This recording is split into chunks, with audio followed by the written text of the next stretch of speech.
Hi there, this is John Wilkinson again from History Made Easier, looking at the impact of the Treaty of Versailles, not so much on Germany as a country, but on Germans as a people. Now, before the war, Germany had been a proud and prosperous nation.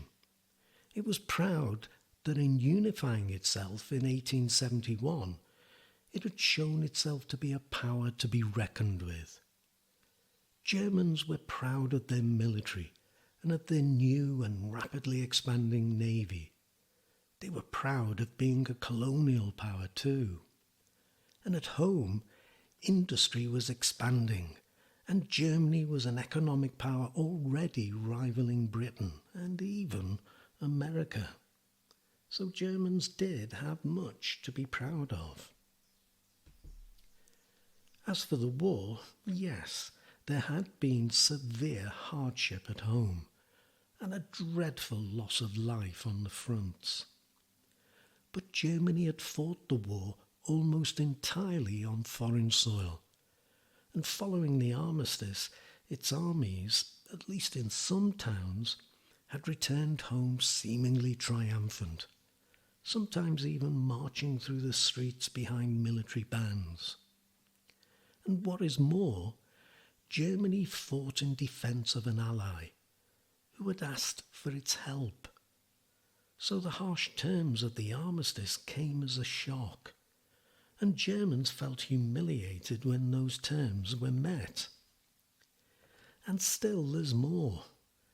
The German Kaiser had been treated like a criminal by the Entente powers and forced to flee the country.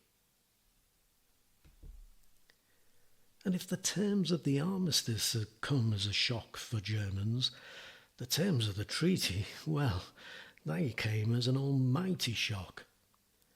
The most hated clause was Article 231, the so-called guilt clause, as Germans were convinced that they had fought a defensive war and were less to blame than other countries. The reparations would mean prolonged suffering for the German people, who, even if Germany's leaders were guilty, well, they were not. The Kaiser had gone, a republic had been declared, a new constitution was being written that would be based on democratic principles. So why this treaty?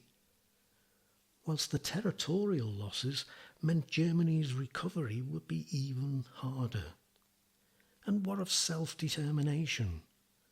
Was this not a right for the German people? Why were Germans living under foreign rule? And why weren't they allowed to join with Austria? It was the polar opposite of Wilson's 14 points. And the destruction of Germany's military, the pride of the nation, was another blow, and a blow that would leave them at the mercy of the French. The same with the League of Nations membership.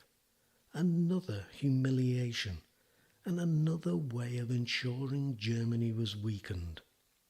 And of course, this was a dictated peace, a diktat. The shock felt by the German people can hardly be exaggerated. It came as a blow, a hard blow. Germans were also shocked because they didn't think they had lost the war. They had asked for an armistice. They had not surrendered. And as I've said, they were outraged because Germany had not been a part of the peace process. This was a dictated peace, a diktat, with Germany forced to sign it.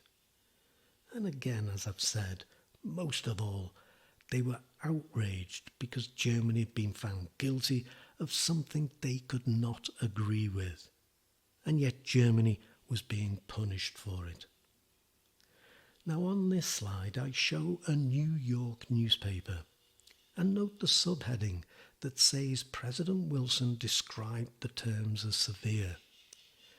And I show it alongside the reaction in the Deutsche Zeitung, which was not a particularly right-wing nationalist newspaper, but was at the time trying to present a conservative but reasonable position, similar to that of the Times in Britain.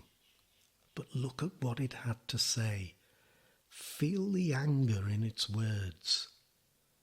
Vengeance, German nation. Today, in the Hall of Mirrors at Versailles, a disgraceful treaty is being signed. Never forget it. On that spot where in the glorious year of 1871 the German Empire in all its glory began, today German honour is dragged to the grave. Never forget it.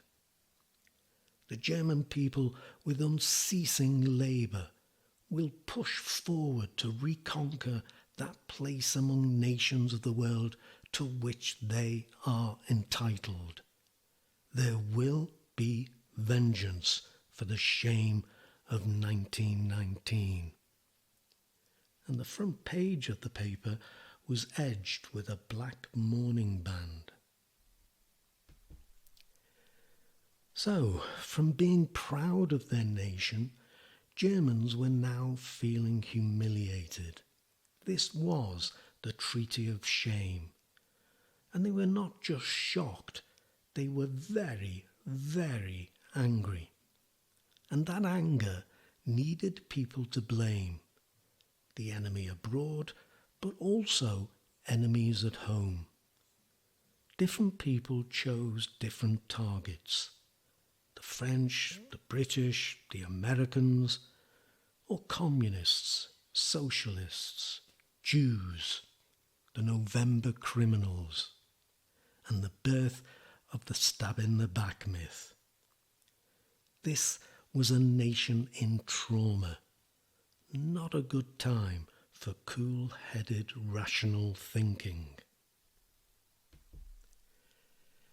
Think about this not only when looking at Germany's reactions to the Treaty of Versailles, but when thinking about the fragility of Weimar German governments and the rise to power of Hitler, helped by the stab-in-the-back myth, and too, the way the Nazis dealt with communists, socialists and Jews, the November criminals, when in power. History is always at its roots about people, and feelings, emotions motivate people to act. Being aware of this is really important. I hope this proves useful to you, and if you feel you benefit from my videos, do please spread the word. But I'll end this video by, as always, thanking you for listening. Cheers.